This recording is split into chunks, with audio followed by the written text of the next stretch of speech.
Hi, my name is Alice the Fabric Ninja, and today we're making the smile mask. It's kind of a weird looking mask, right?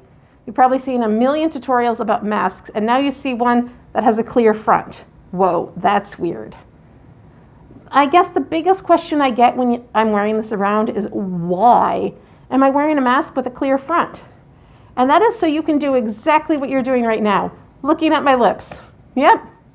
There's a reason that I want you to be able to see my lips, because it helps you understand me, particularly if you're hard of hearing, like I am. Being able to see a person's lips and face move allows me to be able to understand what a person is saying. I am not deaf, I still have hearing, but I am hard of hearing, which means I rely on the movement in the face to help me understand what people are saying. Note, I'm not saying lip reading. That's not because it's not called lip reading. That's because there's this misnomer that somehow, when you see my lips move, you magically know what I'm saying. Now, have you watched the videos, Bad Lip Reading? The lips are not all of the conversation, but they are an important part. And that's why I've made the smile mask. So I am hard of hearing, but I also have asthma. And so I've taken off the mask because I find all masks difficult to breathe in. This mask is no more difficult to breathe in than any other mask for me. And I have tested this mask with real people who don't have asthma breathing in it, and nobody has a problem about it. The mask has a clear front. It is made out of vinyl, and you probably noticed it did not fog up. Now, I just stuck my glasses on because my glasses fog up because I'm out of anti-fog spray right now. And this one does not have the bendability in the nose to get a really tight seal. You can certainly add a moldable nose piece to these to get that really tight seal. This one just doesn't have it yet. So we have a vinyl front. If you're interested in making these, you're going to need vinyl that's somewhere between 8 and 12 gauge. I have seen people make it with 4 gauge. It looks really thin, and I've asked them to do a quick test in the dryer to see if it will survive, because that is one of the awesome things about these masks. I keep seeing people say, how do you wash them? You wash them. You stick them in with the rest of your laundry in the washer and dryer, and you clean your mask just like any of your other clothes. You don't need to do anything special because the vinyl here is not going to melt. So this vinyl melts at 180 degrees, but it doesn't like fall apart melt. It becomes stretchy at 180 degrees. Your dryer should not go over 180 degrees because that's one of those cutoffs where dryers are supposed to shut off. So if you happen to have a dryer that the shutoff's not working, I guess there's a small possibility that you'll end up melting this, but it's going to be really unlikely because most dryers don't even get that hot. So I have put all of these masks, I have a whole pile here with the vinyl fronts. All of these has been through the washer and dryer multiple times, and they look just like new. The only thing I have to do when I'm ready to use one is I need to treat the inside of the vinyl with anti-fog. Now, I'm not talking fancy spray. I would have used that on my glasses, and I could have worn them the whole time at the beginning. The anti-fog that you need for these is dish soap. This is a lid of dish soap. All you do is stick your finger in, wipe it on, and then buff it off with a paper towel, and this will not get fog. Eventually, you will notice larger water droplets starting to appear on it, and that's just simply because there's moisture in your air. It's going towards here, and it is condensing because the air on the other side is a different temperature. There's nobody who's not going to get condensation doing this. This is just science. Having the dish soap on the back, which is a suffocant, keeps it from getting those microscopic water droplets, which is what the fogging is. So it keeps the tiny droplets from happening. Eventually big ones happen, but you can easily see through them and they just kind of slide off and go to the surrounding fabric. So you don't have to worry about it. It's just the nature of these masks. I have created a mask that really sticks out from my nose, and that's because when you're speaking, your lips move a lot. There is another design that I've seen out there, which is your basic flat deaconess mask, and when you wear it, your lips can really touch the front, and that's just not very comfortable. It is a quick way to make these, but it's not the most comfortable way. Additionally, these pleats on the edge are not able to pleat any of the central vinyl, so it loses some of the fit. The pattern I'm using today is called Anna's Vet Mask. Anna is my friend, and she has created this mask and tested it on her entire veterinary clinic and anyone else she can get her hands on. Most people use size large, but there is also a size small for those people who are thin, petite, or down to 7-year-old children.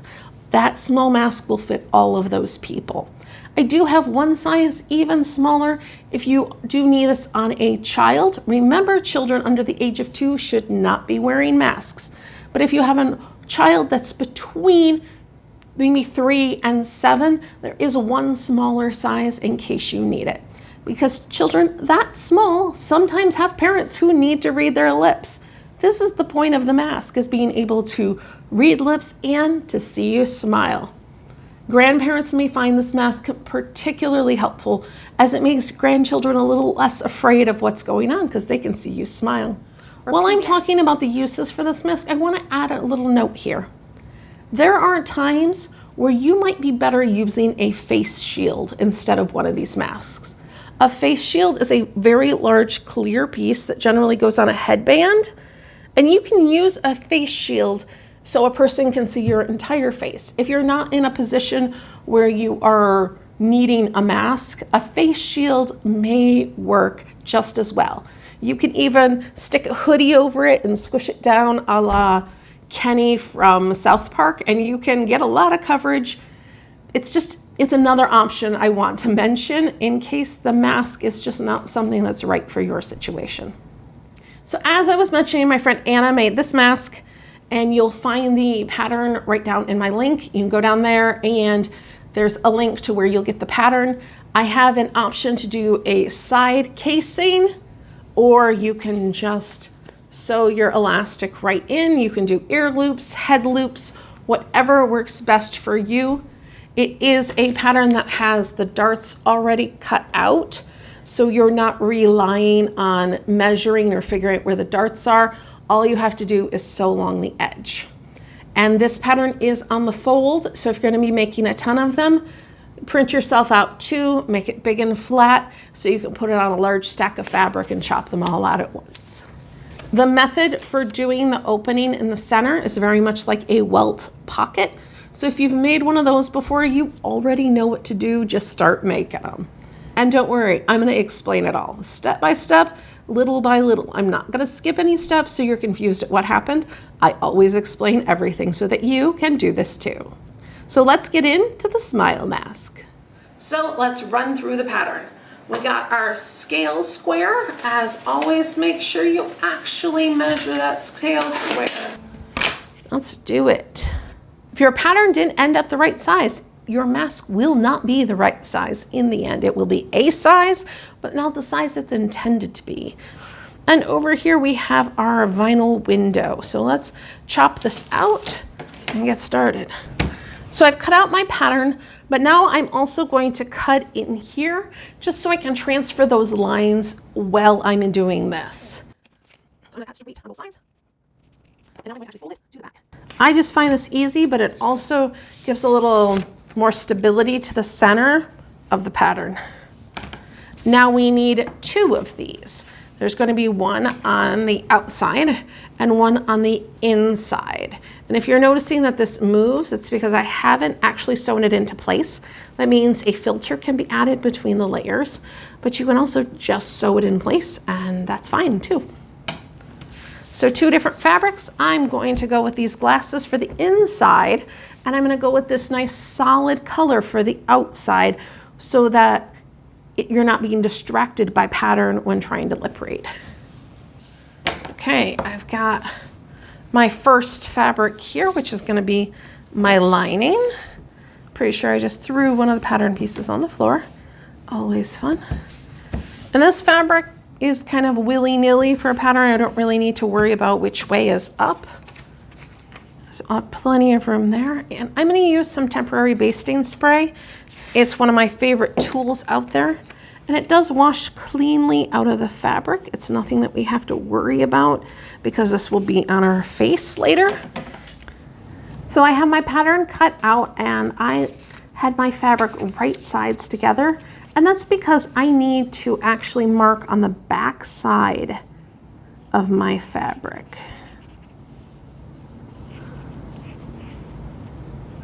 So this square mark needs to be on the back side of your fabric. If you're using solid color fabric, both sides of the back side. So pick whichever one you want and just go with it. We have our main fabrics cut and now we need a facing piece for the window and our vinyl. And that all comes from the next pattern piece. This pattern piece, you're gonna cut 2 fabric scrap and 1 vinyl. Fabric scrap meaning anything. And you do not have to use fabric scraps that are magically this square. You don't have to cut them out. They literally need to be bigger than this square and you will be fine. Because what we're gonna do is slap them underneath these marks, then sew around it and then flip everything. So if your fabric scrap is bigger than this square, you can use it for this project. I'm gonna cut out beautiful squares for the heck of it, but please just stick some fabric scraps on the back, you'll be fine. Let's grab our fabrics and get that done. Man, I feel like I have an octopus with me. Okay, I've got 2 facings now. Green and glasses. And now I need 1 piece of the clear vinyl. Drawing and cutting clear vinyl is exceptionally annoying. So you can use this paper here to draw your pattern on and to try to cut it out. I kind of like shove it between me and the rest of the world. And you cannot use temporary spray adhesive because it will forever gunk up the front of this and it's really hard to use, which means this pattern piece that has temporary spray adhesive on, I cannot use anymore on the vinyl. But I know it's 3 inches by 4 inches and I'm just gonna get out my ruler and do that. This does mean that if you're making a lot of these masks, just cut yourself a long strip that's the right width and then just chop it into the smaller pieces. That will work incredibly well. I suggest you take that paper and stick it with it because the clear vinyl is really good at disappearing. You drop it, you can't see it anymore. So do your best to keep it so it's gonna show up. Now these little tiny pieces of vinyl end up being left behind. I haven't found a use for them yet. So if you have one, let me know. So I'm gonna set that clear vinyl aside because we are not ready for it, but we don't wanna lose it. Careful. So each of these layers is going to have the window sewn in it. If you've ever done a welt pocket, this is the same technique. We are going to be looking at this side when we're sewing because it has the marks. So our piece needs to go on the other side. Now I've politely marked the other side just to make this a little bit easier, but you don't need to do that. All you need to do is you're gonna go pretty sides to pretty sides for the fun of it. It doesn't really matter. You're gonna stick it down, hold it up to the light and say, is there fabric that goes all the way around my square? And if the answer is yes, you are good to go. If you're using a much bigger scrap, just let it be as long as it's covering the edge with about maybe 1/4 of an inch or a little bit more around your square. That works. This is sticking because it still has a spray adhesive on it. You would want to pin that into place if you're not spraying your stuff. And this one's gonna go right in the center right there. I don't have lines this time. Hold it up. I even did a better job. Awesome. Okay. So the side that has the line, which is the back side, is where we're going to be sewing.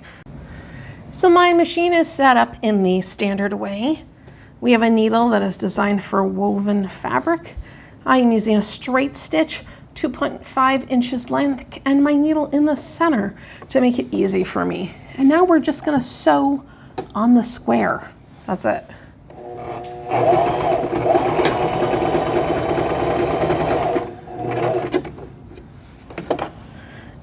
When you get to those corners, I'm going to stop with my needle down into that corner, lift my presser foot, pivot, and head the new direction.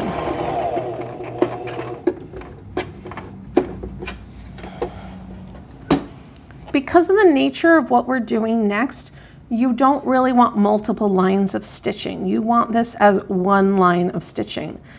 Even if that means that your square is a little bit smaller or a little bit bigger, don't go back and do another line of stitching unless you take everything out.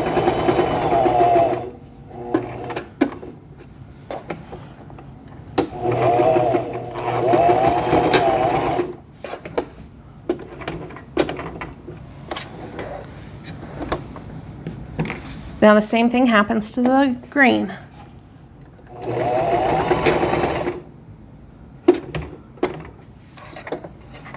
So we can see right here that I kind of ended up with 2 lines of stitching.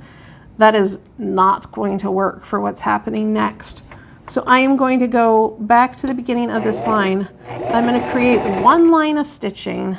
And then I'm going to go back with my seam ripper and get rid of that extra line of stitching. I'm going to go here and just get rid of that extra line where they didn't match up right at the beginning. It's only a couple of stitches, but those couple of stitches will be really annoying later. And then just generally get rid of all of our extra threads so they don't annoy us. Same thing with our other piece. Snippy snip. Snippy snip. Okay, done with the sewing machine for the moment. We have our inside and our outside. They have a piece of facing that's sewn on the outside right now, and we're going to flip that to the inside to create our window. But we have to make a hole to be able to flip it. Let's do this one because it seems to show up better on camera. You're going to make a hole in the center. And then you're going to clip in to the corner, and I mean so far into that corner. But that thread is going to keep it safe. It's going to keep it from unraveling.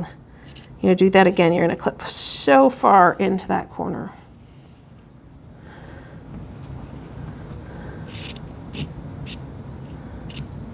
You don't want to cut the stitching though. It's kind of a game. How far can you go? Okay. You've gone all the way around, you have all those 4, and now you have this extra fabric in the center. You can actually just leave all of this extra fabric. You don't need to trim it. It will make it look ugly on the inside that nobody sees. So if it bugs you, go ahead, trim it off. You'll want to leave at least, 1/4, 1/8 of an inch to make sure that it's not going to give you any unraveling later.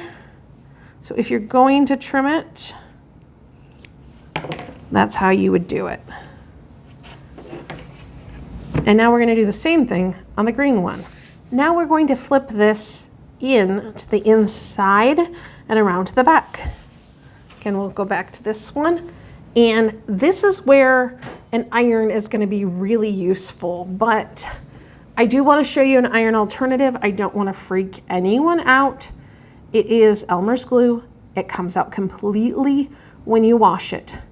So as long as you are washing these before they end up going to whatever facility or to whatever person, if you're washing them, this will come out completely and it can save you from using an iron. It is an option. It may not be an option for you, but it is an option.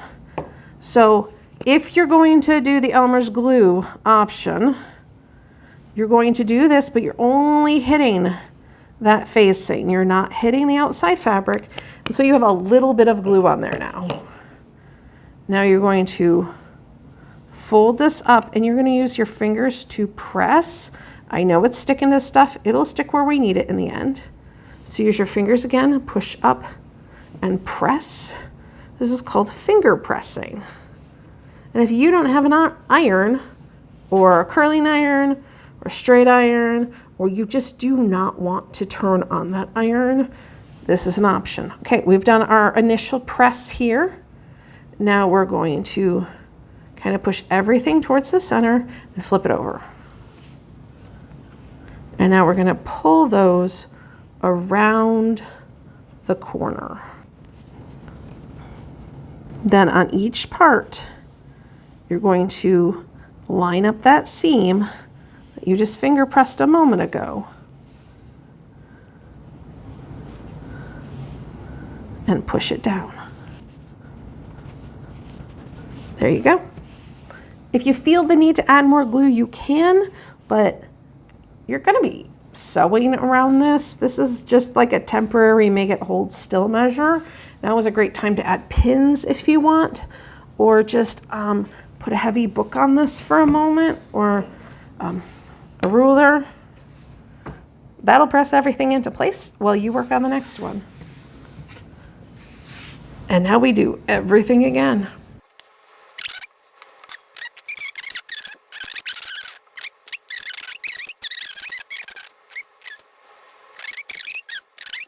And just for the sake of proving, you can do this with pins.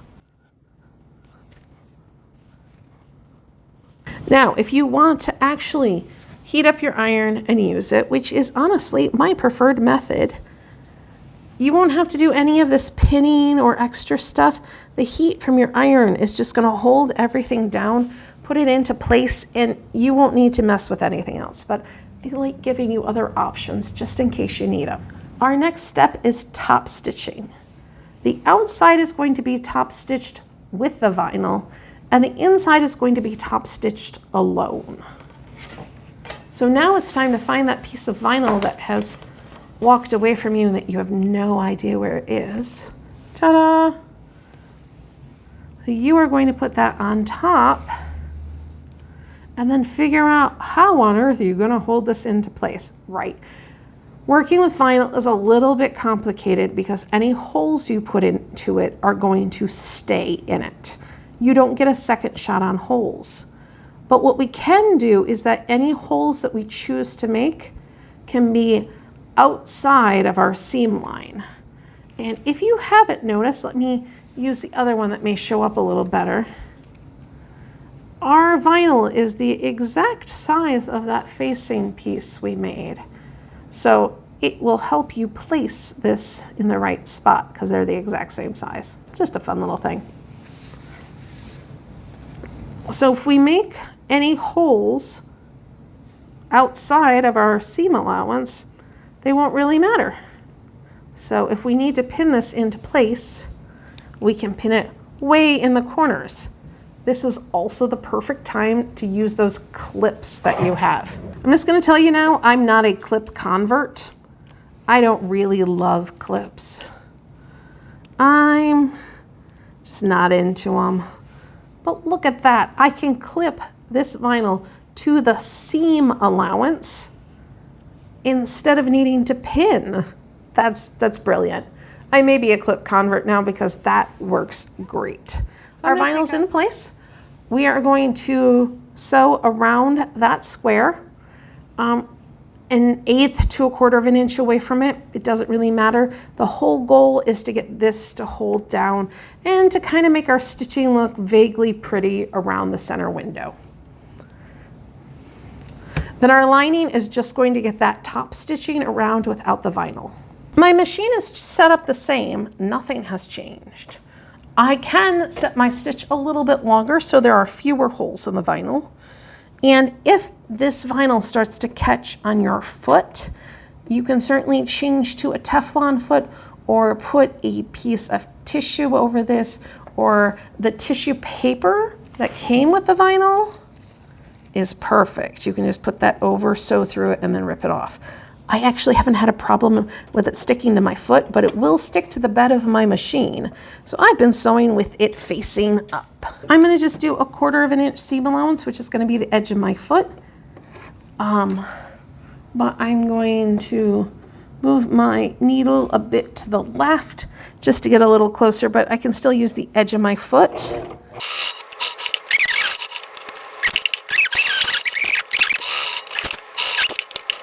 So here it's sewn down, I flip it over, and all of that is nicely attached. So that vinyl is in now. I'm going to sew around the lining piece as well. Our next step is going to be sewing both darts. So you're going to sew the chin dart and the nose dart, and you do that by folding and pinning if you want. I guess I'll stick a pin in here so you guys know what I mean. So that's the chin dart. You're going to also do that to the nose dart. And then do the same on this one as well. I'm putting my stitch length back to 2.5, my needle back to center.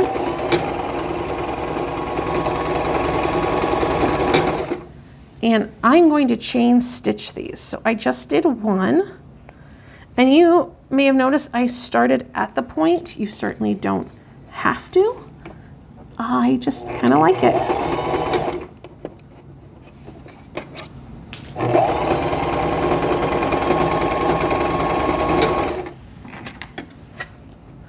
By chain sewing, I mean I'm not going to take one off. I'm just going to keep going. This is a great way to be able to do things faster, particularly if you're making a lot of anything. And you save all that thread that would normally be wasted taking one piece off and the next piece on. Okay, I've got both pieces here. Now we're going to work on a standard turn and top stitch method. So we're going to put our right sides together. Make sure you have the chin matched up to the chin and the nose to the nose so that they are the same size. I'm going to match up the darts that are on the top for the nose. I'm going to make their seam allowances go different directions just to help take care of some of that bulk. And to keep everything nice and aligned, I am actually going to pin it or clip it or something. And head over to the other side. Same deal. You're going to align those seams. One seam allowance one way, one the other. Throw a pin or a clip on it. Hold everything in place. And any other clipping or pinning that you want to do all the way around here, because you are going to be sewing the perimeter now. You do not have to leave a turning hole because you have an enormous turning hole right here in the center. If you're following the pattern which has you put elastics sewn in the side and not the casing, your elastics would be sticking out. The little edge would be sticking out here and the loop of the elastic would be inside. But I have the casing option right now.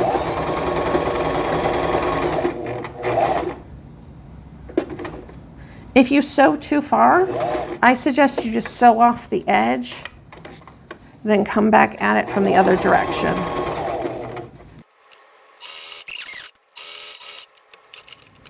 Okay, now we are going to turn this. As I said, we didn't need any random hole left because we have an enormous hole right here. Are you freaking out that I'm not cutting my corners? It's okay, you can freak out, but I can actually get really nice pointy corners by just folding, then grabbing with my finger and doing that. No, it's not pointy yet, don't worry. I take my seam ripper, I slide it in here, and I just slide out that extra fabric to get a nice point. There we go. But there's another reason that I'm not cutting my corners right now. And that's because I want this mask to be as sturdy as possible. And when we cut that extra fabric off of the points, it creates a spot on our mask that is not very strong.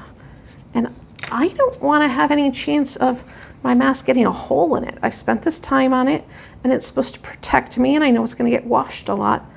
I just don't want to risk having a spot in my mask that fails. So I choose not to cut the corners of masks. But anything that is not going to get as much wear and tear, go ahead, cut the points off. It's a really easy way to make those points look nice. But I'll tell you, this didn't take much time. Those points are lovely. Let's pop everything through to the middle and go poop. Smooth everything out. Use our fingers to rock those seams. And next we're going to be top stitching around the edges. If you have a pull right here, just pop inside your mask. and give the fabric a little clip. That is just the seam allowance. So go wherever that pull is and give a little clip to the seam allowance. Don't go too far, but that will help any place that's pulling because it's a curve or an edge.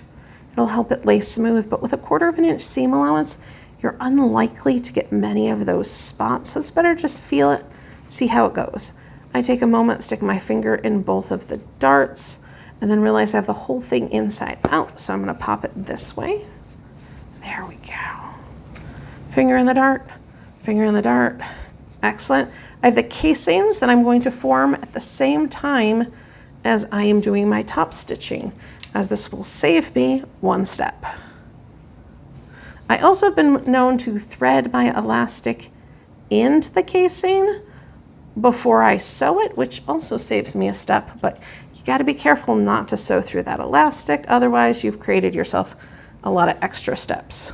So there we go. I've created the casings. They basically just fold to that point spot. The casings don't need to be an exact size as long as it's big enough. I'm super close on top thread right now. I've decided to play a game of chicken with it, so let's see how this goes. Let me show you that casing. I am going to just start at the casing for the fun of it. And I'm going to go down one edge of it. I do like to backstitch on both sides of that casing because I know how much force that casing is going to get. And now I'm going to top stitch slash edge stitch around the whole thing.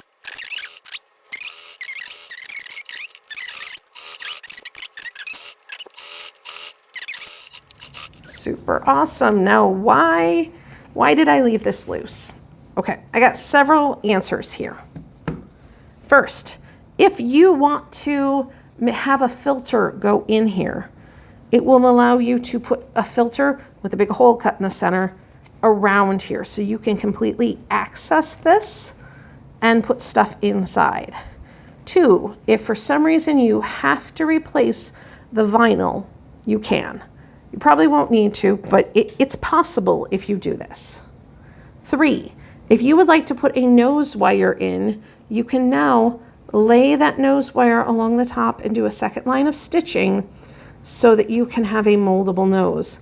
This nose fits really well, lots of people, so you may not need that. So here is my elastic and tie. So now we have the mask. It has a head loop and a back of the head loop and the vinyl in here. The last thing you need to do after you wash this is to treat the vinyl if you're going to wear it. And again, all you need to do is take a little bit of soap, drop it on there, and rub it off with a paper towel. Now your mask is ready to be worn. And here's the smile mask we just made. I issue you a challenge. If you're interested in making these, make one, and next time you see a hard of hearing friend or coworker, wear it. I want you to see their eyes light up. Thank you for watching my video. I'm Alice the Fabric Ninja. You know what to do. Like and subscribe.